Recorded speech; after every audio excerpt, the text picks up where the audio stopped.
Welcome back दोस्तों, मेरे YouTube channel पर एक बार फिर से आपका हार्दिक स्वागत है।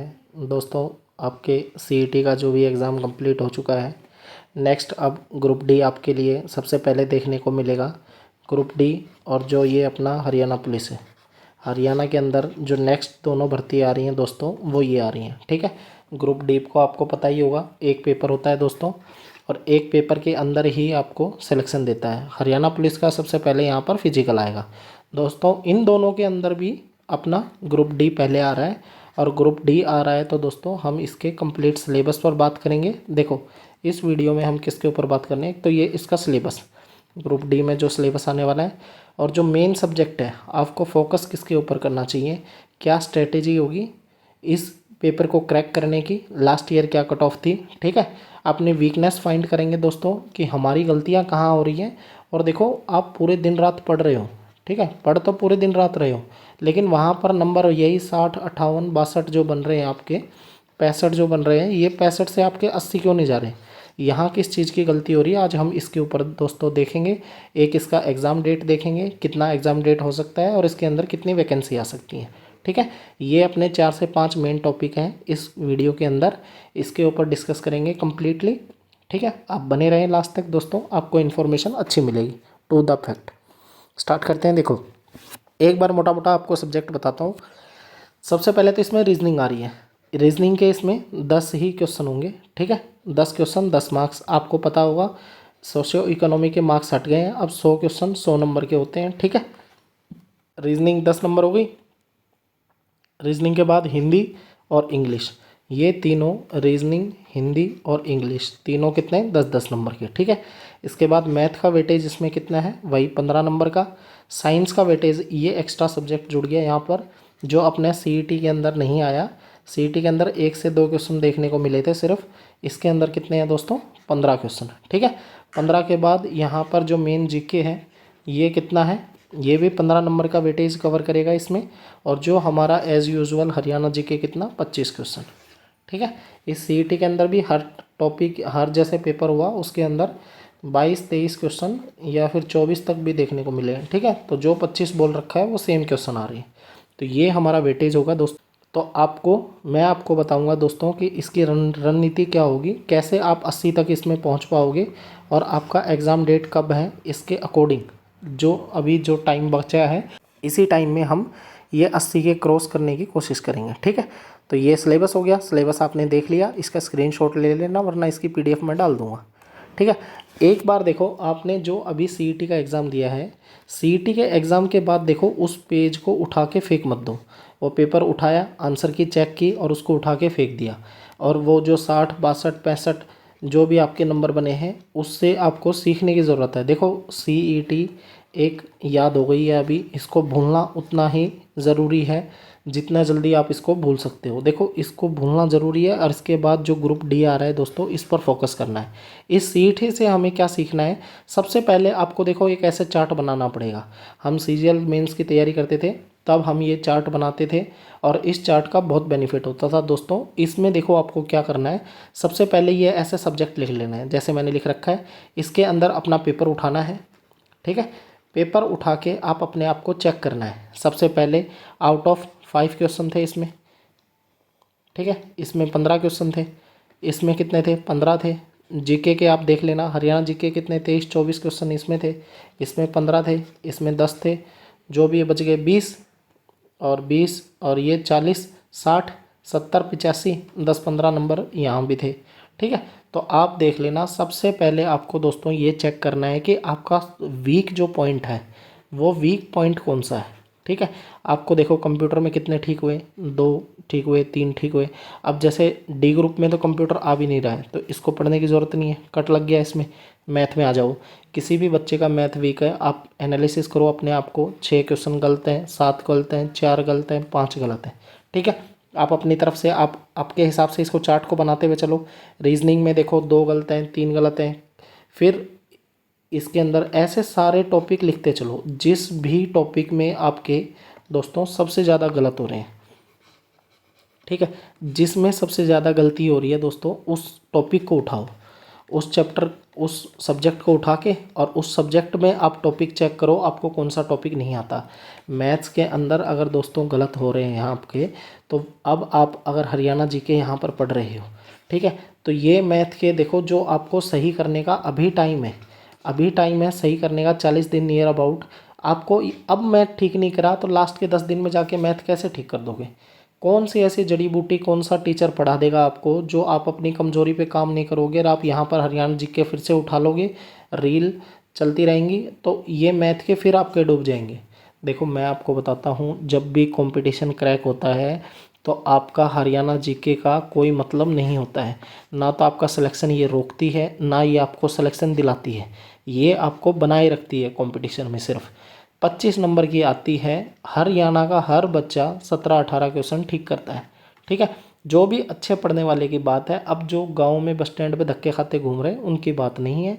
जो भी बच्चा 2-3-4 महीने से तैयारी कर रहा है वो इतने 15+ क्वेश्चन कर लेता है, और जो लगातार 5-6 महीने से लगा हुआ है या ऊपर 1-2 साल भी हो गए तो वो 17-18 क्वेश्चन आराम से निकाल लेता है, क्योंकि ये मुश्किल नहीं है, ये हमारा कल्चर से जुड़ी हुई चीज़ें हैं।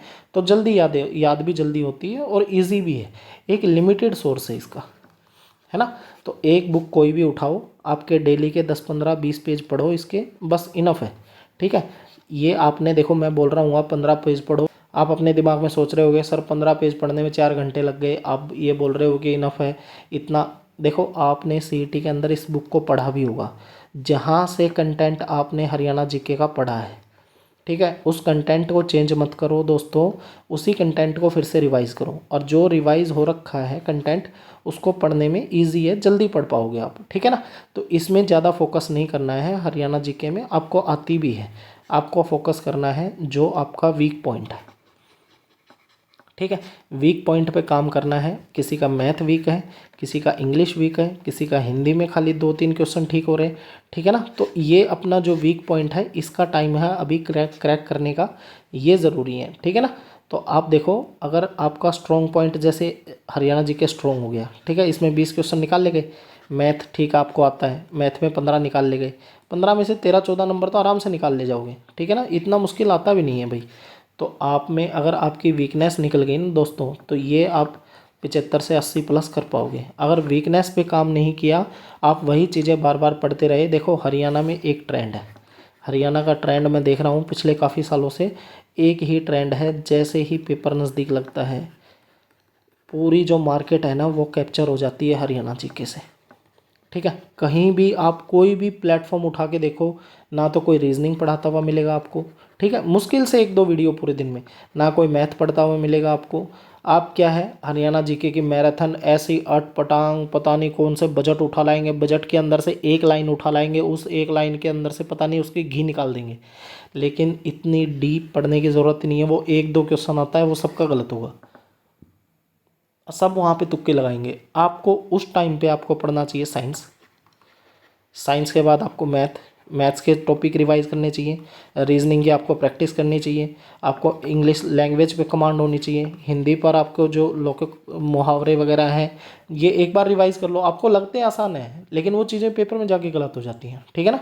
तो ये जो 4-5 सब्जेक्ट है ना दोस्तों, इन पे कमांड करोगे तो हरियाणा जीके आप निकाल ले जाओगे, ठीक है ना। लास्ट टाइम पे सर आते हैं वहाँ पर, अपनी आ गई मैराथन, 6 घंटे की मैराथन आ गई, 10 घंटे की मैराथन आ गई, उस मैराथन के साथ साथ बैठे रहो, वो आराम से आपको बातें मारते रहेंगे, आपको शायरियाँ सुनाते रहेंगे, आपका टाइम पता ही नहीं चलेगा आपको कहाँ टाइम निकल गया, ठीक है ना।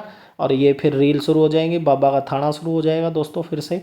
ये 40 दिन आपको जो भी सब्जेक्ट आपका वीक है उस पर काम करने की ज़रूरत है, वरना फिर से दोस्तों वहीं आपके 67-68 नंबर, 70 नंबर या फिर 65 नंबर रह जाएंगे। लास्ट ईयर जो ग्रुप डी की कट ऑफ थी वो जनरल कैटेगरी 80+ थी, और एक ऐसा भी पेपर था, ठीक है, इसके ऊपर मैं कल वीडियो लेके आ रहा हूँ प्रॉपर एनालिसिस करके। लास्ट ईयर ग्रुप डी का एक ऐसा भी पेपर था जिसमें 90+ स्कोर करने के बाद भी जनरल कैटेगरी का सिलेक्शन नहीं हुआ था। वो बहुत कंट्रोवर्सी भी हुई थी, आपको पता भी होगा अगर आप पुराने स्टूडेंट हैं तो, ठीक है ना। एक स्टूडेंट के 90-91 क्वेश्चन ठीक होने के बाद भी सिलेक्शन नहीं हुआ था नॉर्मलाइजेशन की वजह से। इसके ऊपर हम कल प्रॉपर वीडियो लेके आ रहे हैं ग्रुप डी के ऊपर, कट ऑफ के ऊपर, ठीक है ना। तो उसको हम कल देखेंगे, और ये आज हमने देखा अभी। और इसके बाद देखो जो एग्ज़ाम डेट है वो एंड के सितंबर के एंड में बोल रहे हैं, ठीक है ना। ये पूरा महीना पड़ा है और नेक्स्ट आधा महीने के लगभग पड़ा है, यानी 45 से 50 दिन अभी भी आपके पास है। आपकी बहुत अच्छी तैयारी हो सकती है अभी भी। और जो वैकेंसी का दोस्तों मैंने सुना है अपने सीनियर्स से या मैंने पता किया है अपने यार दोस्तों से, 12 से 14 हज़ार के आसपास वैकेंसी आ रही है। ठीक है, इससे कम वैकेंसी नहीं आ रही है। जो भी देखो लास्ट जो डी ग्रुप में है ना, लास्ट डी ग्रुप में जैसे अभी रिज़ल्ट लगा था वो 8.5 के का या 8 हज़ार के आसपास का रिज़ल्ट लगा था। इस रिज़ल्ट में भी इन लोगों ने यस या नो का पोर्टल ओपन नहीं किया। ये यस और नो का दोस्तों पोर्टल ओपन नहीं किया ना, तो जो बच्चे पहले से लगे हुए हैं पुलिस में, क्लर्क में, उन्हीं का फिर से नाम आ गया। अब नाम पे तो ये दिखा दिया कि हमने 8 हज़ार फिल कर दी, लेकिन ये फिर से खाली चली गई हैं। खाली 1-2 हज़ार ही बच्चे ऐसे हैं जो इन पोस्टों को फिल कर पाए हैं। ये खाली पड़ी हैं 6-7 हज़ार फिर से पोस्ट, और इसमें ऐड ऑन होके 10-12 या 13 हज़ार के आसपास वैकेंसी फिर से आपके पास आ रही है ग्रुप डी की। और एक ही पेपर के ऊपर बेस पे आपकी बेरोज़गारी दूर हो सकती है। जो HKRL वैकेंसी लगा रहा है दोस्तों, वो जो कॉन्ट्रैक्ट बेस है उससे तो अच्छी है ये ग्रुप डी की, है ना। आप कम से कम पक्के तो हो रहे हो उसके अंदर, ठीक है ना। तो आप अपनी तैयारी पर ध्यान दो। अब जो CET का जो मामला है वो रफ़ा दफ़ा करो। जो बात पीछे जाली दोस्तों, पीछे जाली, अब नए सिरे से इसकी शुरुआत करते हैं। और देखो मेरा चैनल, ये जो चैनल है दोस्तों, ये मेरा मैथ्स का चैनल है। इसके अंदर मैंने CET के टाइम भी वीडियो डाली हैं और अपनी जो NTPC है उसकी में मैं वीडियो डाल रहा हूँ अभी। आप इनके वीडियो भी ज्वाइन कर सकते हो। मैथ में कोई भी मेरे से पढ़ा हुआ एक भी बच्चे का किसी भी टाइप का क्वेश्चन गलत होने के चांसेस नहीं है, ठीक है ना। तो मैंने जो पढ़ा दिया दोस्तों, अच्छा खासा एक्सपीरियंस है 7-8 साल का। तो अगर आपको देखो मेरा प्लेटफॉर्म छोटा है, लेकिन हमारी नॉलेज में किसी भी तरीके की कोई कमी नहीं है। हम जो पढ़ाते हैं दोस्तों वही पेपर में आता है। इसका सबूत भी मैं आपको दे सकता हूँ। जो ये CET के अंदर जो ये 15-15 क्वेश्चन आए हैं, इनमें मोस्टली 13-14 क्वेश्चन हमने करवाए हुए हैं। 1-2 क्वेश्चन ऊपर नीचे हर सर का होता है, कोई भी इतना वो नहीं है कि हम पेपर देख रखा है, ठीक है। पर मोस्टली पेपर हमारा पढ़ाया हुआ ही आया है। और देखो कल जो वीडियो लेके आने वाला हूँ मैं, नेक्स्ट वीडियो, ये दोस्तों एक परमिला का जो केस हुआ था, जिसके बेस पर ये अपनी जो मेरिट बनती है, मेरिट लिस्ट बनती है ना, ये परमिला के केस के ऊपर बनती है। ये केस मैं आपको बताऊंगा जनरल कैटेगरी को कितना बड़ा नुकसान है इसके अंदर। कल इसकी वीडियो लेके आऊँगा। ग्रुप डी की लास्ट ईयर की कट ऑफ बताऊँगा आपको, क्या कट ऑफ रही थी, कितना पे सिलेक्शन हुआ था, लास्ट कहाँ तक आके रुकी थी, ठीक है। इसमें कंपटीशन बताऊंगा मैं, कितना कंपटीशन हुआ है और कहाँ कहाँ क्या सिस्टम हुआ है, और इस ईयर इसमें कितना कंपटीशन है। इसके ऊपर नेक्स्ट प्रॉपर एक एनालिसिस करके मैं कंप्लीट वीडियो कल लेके आऊँगा दोस्तों। आज मैंने सिर्फ आपको ये सिलेबस बताने के लिए और अपनी गलतियाँ बताने के लिए कि आप कहाँ पे गलतियाँ कर रहे हो उसको चेक करना सबसे ज़्यादा ज़रूरी है। ये मैंने क्लास में भी बताई थी कि ये चेक नहीं हुआ तो आपको पता नहीं चलेगा कि आप कहाँ गलत कर रहे हो। और आप पढ़ते रहोगे पूरे दिन, ये लगेगा कि मैं पढ़ रहा हूँ पूरे दिन, लेकिन आपका आउटपुट वही है जो इस CET में रहा था, जीरो इन द सेंस। देखो अब जिसके भी 60 नंबर आ गए, ठीक है, वो मान लो हरियाणा में लग गया, हरियाणा पुलिस के लिए तैयारी में लग गया, लेकिन आपके जो ड्रीम तो नहीं था नहीं हरियाणा पुलिस, आपकी मजबूरी हो गई। आप भी तो एक सिविल पोस्ट अच्छे से होल्ड करना चाहते थे, ठीक है ना। आप भी SI के फॉर्म डालना चाहते थे। अब एक बात बताओ, परमिला का जो केस हुआ उसमें क्या बोला, जैसे ये कल बताता मैं, लेकिन देखो छोटी सी बात है, इसमें 500 वैकेंसी जर्नल की होल्ड कर दी, ठीक है। ये 500 वैकेंसी जर्नल की कर दी ना, मान लो आधी आधी वैकेंसी हो गई। इस 500 का जो 10 गुना बुलाएंगे, मान लो 5000 बच्चे बुला लिए। अब जो दोस्तों ये 5000 बच्चे बुला लिए ना, ये कंप्लीट इसके अंदर OBC भी घुसेगा, SC भी घुसेगा, ST भी घुसेगा, जर्नल भी घुसेगा, EWS भी घुसेगा, PWD सब घुसेंगे इसके अंदर। तो ये जो टॉपर 5000 है ना वो उठाए जाएंगे, और उसके बाद जो आएगी वो EWS, SC, ST, OBC, उनके फिर अलग अलग पोस्ट लगेंगी। तो जो भी जनरल कैटेगरी का बंदा है ना, उसका तो टाइम ही नहीं है टाइम पास करने का, क्योंकि आपने अगर हरियाणा में टॉप किया तभी आपका नाम आ सकता है, वरना आपका पेपर में बैठने का नाम ही नहीं आएगा, क्योंकि इस 5000 के अंदर सब कैटेगरी घुसेंगी। ये परमिला का केस था जो लास्ट ईयर जो अभी हुआ था थोड़े दिन पहले, और इसमें ये वाली रिजर्वेशन फॉलो हुई थी इसके अंदर, ठीक है ना। इसके ऊपर कंप्लीट कल डिटेल देता हूँ मैं आपको, ठीक है। तो दोस्तों आप अपनी तैयारी करते रहें। और देखो मेरा जो टेलीग्राम का जो मेरा ग्रुप है, इसमें आप ज्वाइन हो जाइए, नीचे मैं डिस्क्रिप्शन में दे दूँगा इसका। और इसके अंदर आपका डाउट ग्रुप है, उस डाउट ग्रुप में आप अपने क्वेश्चंस कोई भी सेंड कर सकते हो। मैं मैथ्स का सॉल्यूशन कराने की कोशिश करूँगा, ठीक है, मिलते हैं दोस्तों कल नई वीडियो के साथ। Thank you. जय हिंद, जय भारत।